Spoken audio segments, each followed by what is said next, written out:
As Rabbi Shira shared a few minutes ago, we are beginning a new book, a new chapter in our story of Torah, a new book, the book of Exodus, the book of Shemot, this week.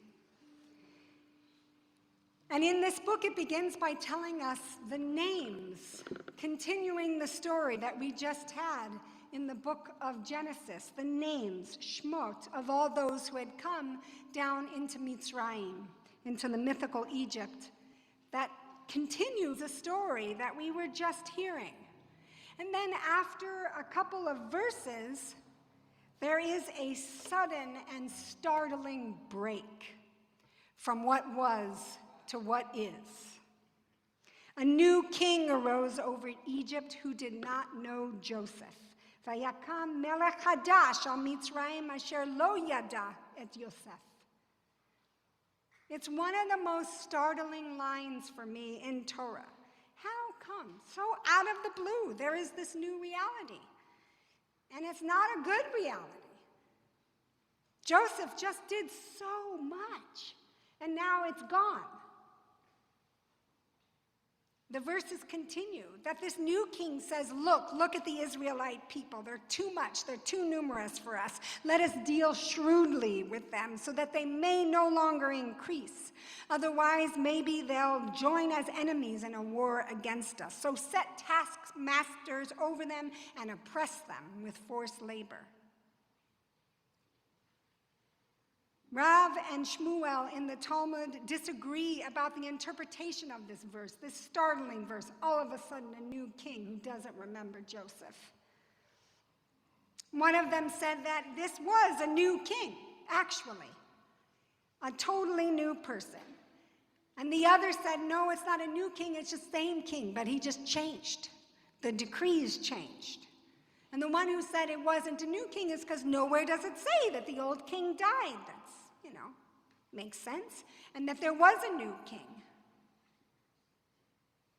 Whether it's a new person or an old person, one must wonder how there could be such a sudden and dramatic change.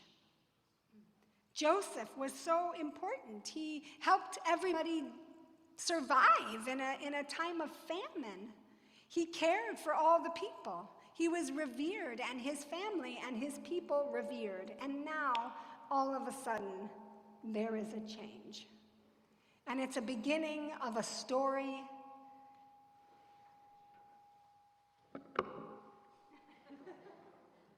It's a beginning of a story of disaster and oppression, and also leadership and redemption, and of a long journey to Torah, to community, and freedom. Change, sudden change like this, that's in one sentence, 9 words, is usually not like that in our lives. There's usually not a sudden change, even when something happens. It is what I like to call the slowly and then all at once. Usually change is slowly and then all at once. But this past week and a couple days, it has felt so sudden. All at once, there were fires and everything in those areas is gone. Such destruction in what feels like it is all at once. And sudden change is so hard to be with, to integrate, to wrap ourselves around. Although we also know that these changes weren't all at once. We know how our species, our particular species, has degraded and damaged the earth and the air and the oceans, and has led to changes now that with great and sudden force are transforming our lives. The term natural disasters is one that's worth opening up and unpacking. It is nature, yes, it is nature. But we have a role in the disaster, both in what leads up to it and very much how we respond. But tonight I want to be inside of what this all of a sudden, all at once, sudden change feels like. It brings up disorientation, disbelief, numbness, mood swings, feeling stuck, feeling guilty, feeling helpless.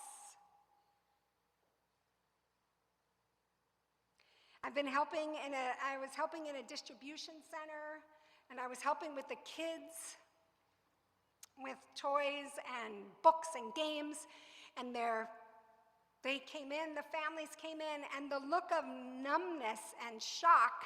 There was a role of people to be the guide that could help folks walk through aisle to aisle, because it was difficult to do, to move through aisle to aisle. Not that it was confusing, it was just in a place of emotion to even think about what is it that you need. And with the kids, I was with the toys, and they go, I have that at my house. I have that toy. And then a moment of going, oh, but I don't have that anymore. There is such overwhelm and shock. We might be feeling intense or unpredictable feelings.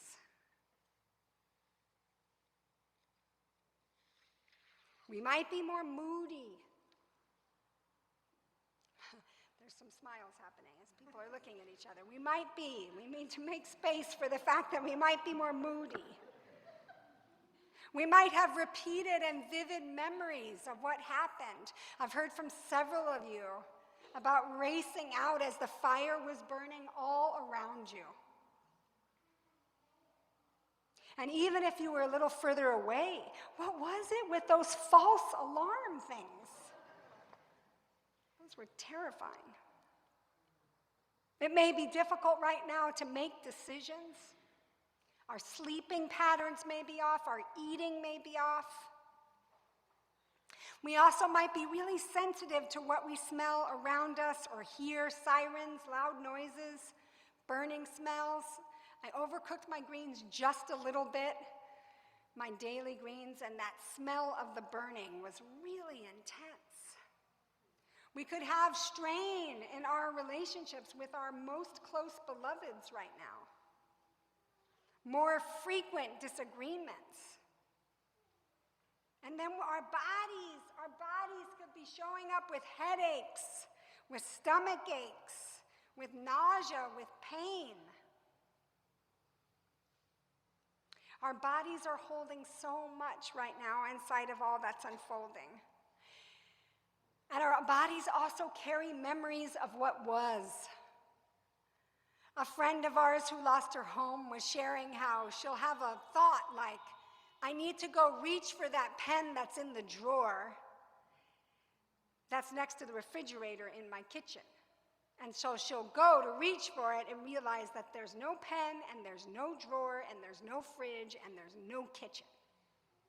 One of our community members who's staying with his in-laws went to get groceries, and his body and his car just started driving home until he realized he couldn't go home. There wasn't a home there. Our bodies are holding so much. I want to raise up that yes, absolutely, it is a more profound loss right now for those who've lost everything.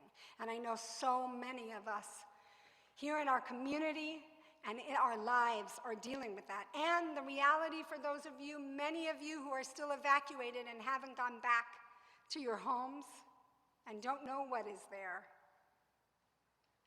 I also want to uplift that all of us are having a collective experience of disaster.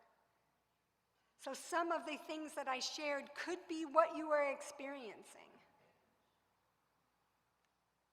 There is a profound vulnerability right now and a reshaping of our physical, spiritual, and emotional landscapes. And we need the space and time as we integrate what's happened and move ourselves towards each other. And this moment doesn't stand on its own. We have just recently moved out of a profound pandemic. It was really recently. And in a couple days from now, there's going to be an inauguration of a president who's promising to rule from fear and blame for people in our community. And he's already been placing blame on Californians. This is the point to take a breath. A not too deep breath.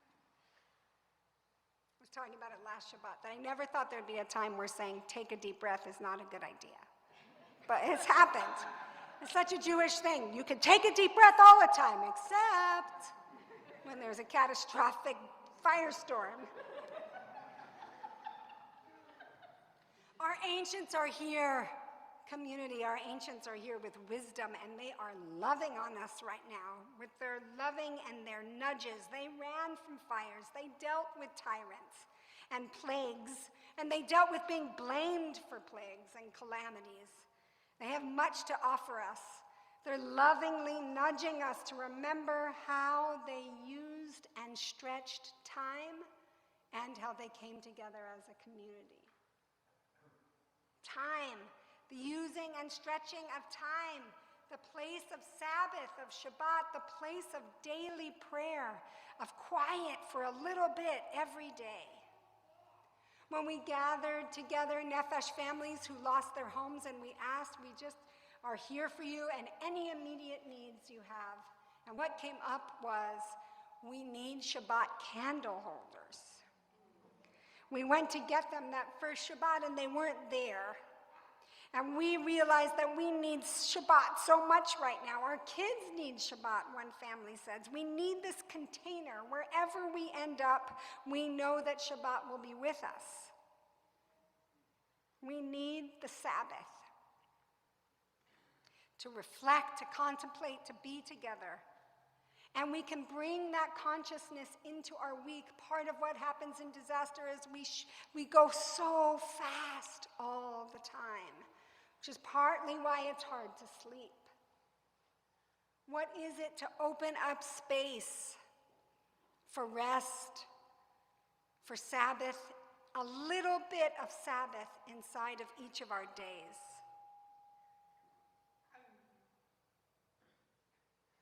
And the other nudge from our ancients is to move towards each other, to hold on to each other. And that is what so many of you are doing. It is unbelievable the ways that you have showed up to care for each other, to immediately offer your homes to each other. And then with veracity, I mean, like the intensity of the requests to volunteer. Almost like a storm on its own. Let us help! We have a Google Doc that's being updated every day by Sasha of so many ways that you can help. And we hope that you will be checking that. And the lists are, there's so many ways that we're going to suggest how to help, and you're already doing it. And Rabbi Shira is here. And one of the things she's also here to do is to help you plug into the Red Cross and to the shelters that are happening. Our kids went to school in Altadena. All their years and all their best friends' homes are gone, and their teachers' homes are gone, and the staff's homes are gone. And that school community has come together unbelievably to care for each other. There was also a teenager who was so concerned that teens wouldn't have the clothes and the things that they needed that she set up a whole center just for teens. The kind of innovative caring and giving to each other right now is incredible.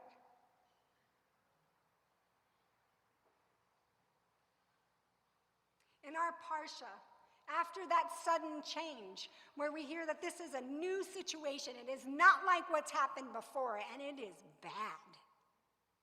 We then hear very quickly so much of the narrative. Pharaoh tells the midwives to kill the Hebrew boy babies, and they say those Hebrew women are so strong we can't even get there before they have the babies. There's the birth of Moses and the basket and Miriam and Pharaoh's daughter and the incident where Moses kills the taskmaster, and then he leaves and goes to Midian, becomes a shepherd and marries Zipporah and has a baby. And all of this happens before we hear anything from the people who are oppressed and enslaved. So much of the story before we hear. And then we hear. It says a long time after that, the Israelites are groaning under the bondage and cried out. And their cry from the bondage rose up to God. And the verb is anach, to sigh, to groan, to gasp. It's part of our daily prayers. To hear us from this place. To hear our groan and our cries.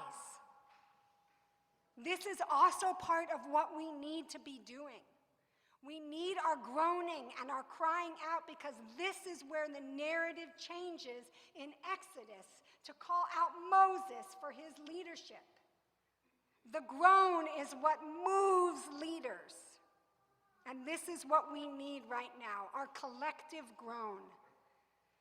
We need our collective groan to move leadership, to care for the bigger picture of what's happening. This groan leads God to communicate to Moses at the bush that is burning but is not consumed. This is when the story shifts. We have two very tender spots in Los Angeles that can be affected by our groans right now. Two very tender spots in who we are. One is housing. I think we'd all agree that it's not a good situation. Even before this disaster, people don't have homes. And the second is our air. Have we ever had good air? I mean, it's better. It's better than when I was a kid, but it is awful, and right now it's particularly awful. But our groans, our calling out from this place has an incredible possibility to not just say, oh, let's take care of this disaster, but let's make some profound and lasting change around housing and homes and around our air in Los Angeles. That is possible right now. That is possible to not just say, let's fix this house, but let's fix the whole thing. Now is a moment for us to push our leaders from a place of groaning. To say this isn't okay and we need to think bigger and bolder. This morning, a large group of us gathered at First AME Church in Pasadena. I know some of you were able to make it. It was so moving to be in this interfaith group, calling out to say this is a moment where there can be profound and lasting change. Some of the things called for: a rent freeze countywide and an eviction moratorium, guaranteed income and assistance for impacted people and workers for at least a year, just rebuilding policies that center self-determination and the rebuilding of neighborhoods, and more. Dignity and safety. We have an opportunity right now when it feels like the bleakest times to groan out for some of the biggest change, but it will mean that we need to cry out.